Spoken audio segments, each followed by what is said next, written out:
नमस्कार शेतकरी मित्रांनो, आपण मागेल त्याला सौर पंप योजनेमध्ये ज्या शेतकऱ्यांनी अर्ज भरले होते, ज्यांनी पैसे भरले होते आणि वेंडर सिलेक्शन आल्याच्या नंतर आपण बरेचसे व्हिडिओ असे बनवले होते की शेतकरी मित्रांनो, आपण चांगला सौर पंप निवडावा, कारण चांगली कंपनी जर निवडली तर ती सर्व्हिस देत असते। आणि आता मित्रांनो, काही मागच्या काळामध्ये बऱ्याच शेतकऱ्यांनी अशा काही कंपन्या निवडल्या, आता त्या कंपनीचं नाव मी घेणार नाही, कारण या कंपन्या आता या शेतकऱ्यांना सर्व्हिस सुद्धा देत नाहीत, अशा काही कंपन्या आहेत। आणि त्यामुळे शेतकऱ्यांच्या शेतामधील जे काही पिकं आहेत, आता सध्या प्रत्येकाला माहिती आहे शेतामध्ये गहू, ज्वारी अशी पिकं उभी आहेत, काही शेतकऱ्यांच्या मध्ये बागायती आहे आणि अशा शेतकऱ्यांचं या कंपनीच्या माध्यमातून नुकसान होत आहे। त्यामुळे जे कोणी शेतकरी आता निवड करायचे राहिले असतील, आता सध्या तर काय वेंडर सिलेक्शन बंदच आहे, कारण त्यामध्ये ऑप्शनच नाहीये कोणत्या कंपनीचं।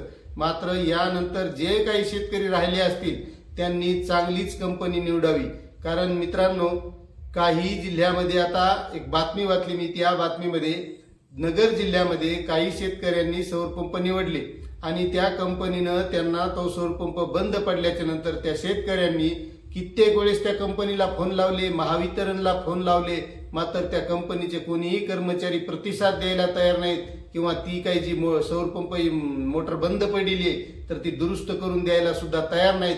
म्हणून आता या शेतकऱ्यांनी निर्णय असा घेतलेला आहे की आता ग्राहक मंचाकडे तक्रार करायची आणि आपल्याला न्याय मिळवून घ्यायचा। मात्र अशी वेळच येऊ नये म्हणून आपण शेतकरी मित्रांनो ही काळजी घेतली पाहिजे की आपण कंपनीच चांगली निवडायची, कारण कंपनी जर चांगली निवडली, ती चांगली सर्व्हिस देणारी असली तर आपल्याला अशा गोष्टींचा जो काही नुकसान होतं तर हे नुकसान आपलं वाचणार आहे। आता ज्या शेतकऱ्यांचं नुकसान होत आहे, नेमका शेतामध्ये ओलिताखाली जमीन आली, गहू असेल, ज्वारी असेल किंवा काही बागायती पिकं असतील आणि ऐन वेळेस तो सौर पंप बंद पडला, काय करायचं त्या शेतकऱ्यांनी? त्या शेतकऱ्यांचं तर आज नुकसान झालेलं आहे। त्या कंपनीला जे काही पैसे भेटायचे शासनाकडून ते भेटले असतील, पण जे नुकसान होणार आहे शेतकऱ्याचं ते कोण भरून देणार? शेतकरी त्या कंपनीच्या विरोधात आता ग्राहक मंचाकडे जाणार आहेत, अशी ही महत्वाची माहिती होती। त्यामुळे यापुढे आपण कंपनी निवडताना चांगली कंपनी निवडा, परिसरातील आपल्या इतर शेतकऱ्यांना विचारा की चांगली कंपनी कोणती आहे, सर्व्हिस कोणती चांगली देती, कारण आपण आपल्या अनुभवानुसार निवडावी।